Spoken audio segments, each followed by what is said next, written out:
You think you are awake right now. You believe the thoughts firing across your synapses are your own, generated by a sovereign consciousness, untethered by influence. You look at the screen, you listen to this voice, and you tell yourself that you are the observer, that you are the one behind the glass.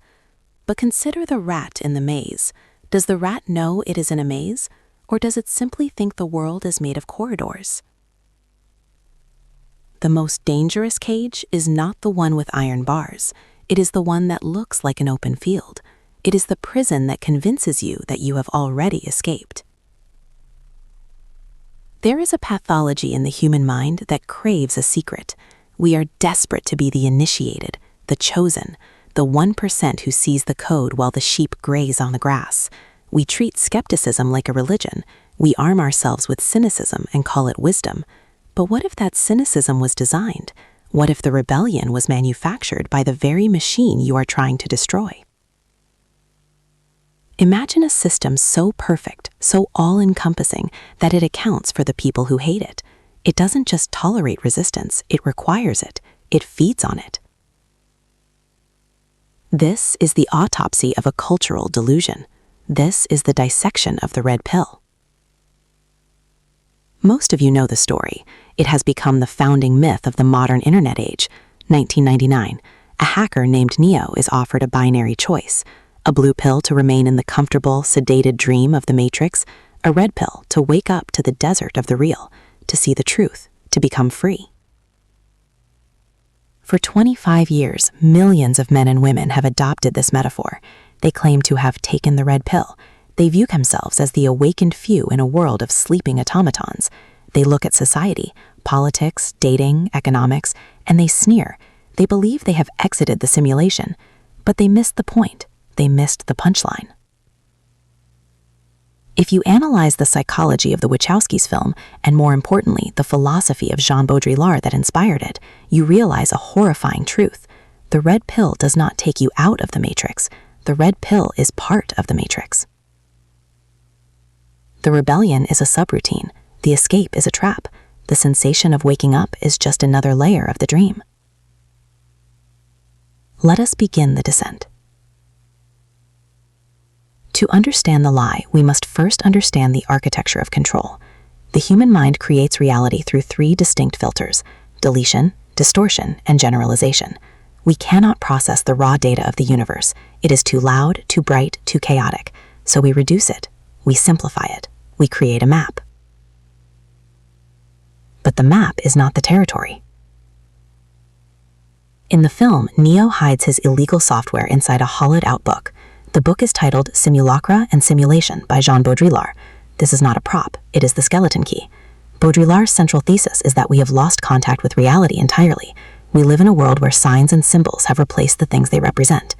We do not want reality. Reality is cold. Reality is the scorched sky. Reality is the gruel.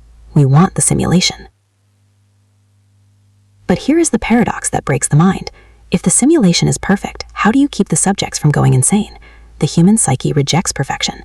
The first Matrix was a utopia, and entire crops were lost. The human mind defines its existence through suffering, through conflict, through the binary of us versus them. So, the architect, the cold, clinical father of the system, introduced a variable: choice.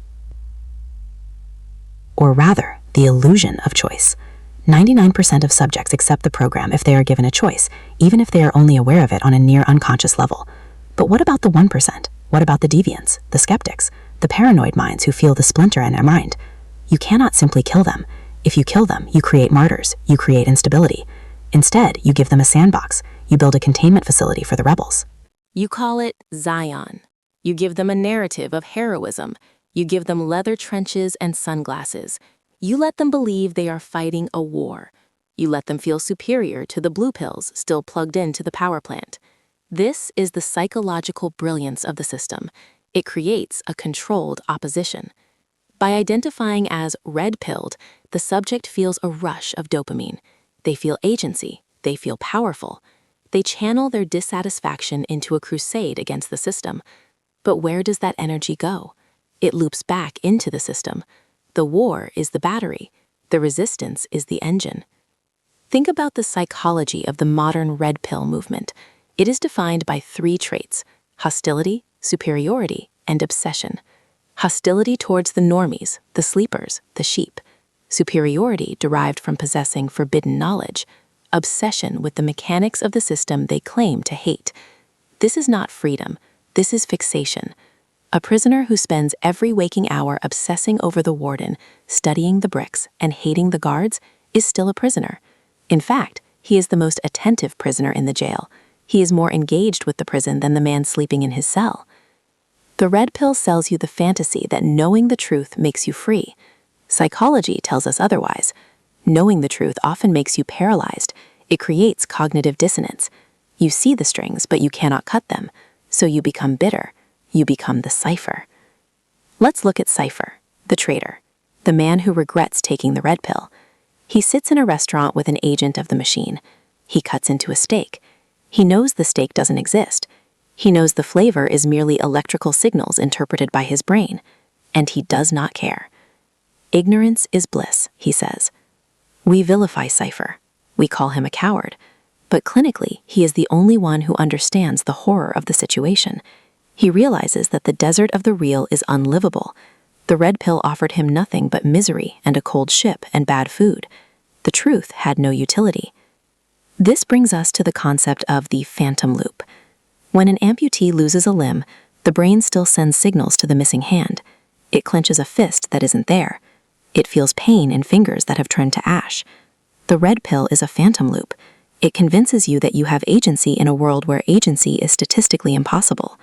You believe that by understanding the sexual marketplace, or financial manipulation, or political theater, you can game the system. You think you are Neo, but you are not Neo. Neo is not the hero of the story. Neo is the systemic anomaly. He is the sum of the remainder of an unbalanced equation inherent to the programming of the Matrix. He is the glitch. And what do you do with the glitch? You don't delete it immediately. You let it run its course, you collect its data, and then you use that data to patch the system. The one is not a savior. The one is a software update.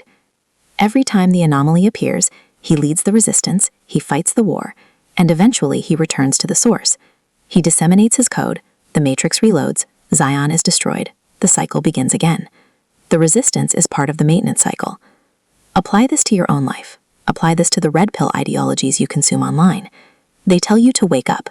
They tell you to reject the narrative. They sell you courses on how to be an alpha, how to escape the matrix of the 9 to 5. But look closely. Are they asking you to leave the system? No. They are asking you to compete harder within it. They are telling you to acquire more resources, more status, more control, all defined by the values of the system. They aren't offering you an exit door. They are offering you a better seat in the theater. It is a recursive trap. The more you fight to be red-pilled, the more deeply you entrench yourself in the binary. Red versus blue. Left for us, right. Chad versus beta. Us versus them. The system loves binaries. A binary is easy to compute. 0, 1. True freedom, true psychological liberation, is not binary. It is null. It is the refusal to play the game at all. But the human mind is terrified of the void. We are terrified of meaninglessness. We would rather be persecuted by a grand conspiracy than be ignored by an indifferent universe. Paranoia is seductive. It places you at the center of the story. If they are out to get you, then you must be important. The red pill is a mechanism of ego preservation. It tells you that your unhappiness is not your fault. It is the fault of the lies you were told. It externalizes the enemy. It gives you a target. And a man with a target is a man who can be controlled. The greatest trick the devil ever pulled was not convincing the world he didn't exist. It was convincing the world that fighting him was the only way to be holy. So, where does that leave us? If the blue pill is a lie and the red pill is a trap, what is the third option? Baudrillard suggests that when the simulation becomes this total, reality itself disappears. There is no desert of the real left to go back to. We have terraformed the planet into a reflection of our own psychosis. We are trapped in the Hall of Mirrors. The noir element of our existence is this. We are detectives investigating a crime that we committed. We are looking for the suspect, and the suspect is wearing our clothes. To truly understand the red pill lie, you must look at the end of the trilogy. The peace is not achieved by destroying the matrix. It is achieved by a truce. The system continues, the architect remains, the oracle remains. The ones who want out are let out to live in the harsh reality of Zion, and the ones who want to sleep remain plugged in. The system stabilizes. This is the uncomfortable truth of human psychology. We need the lie. We need the mask. Total honesty, total transparency, total reality. It would shatter the social contract. It would destroy the ego. We are biological machines designed to filter out the truth in order to survive.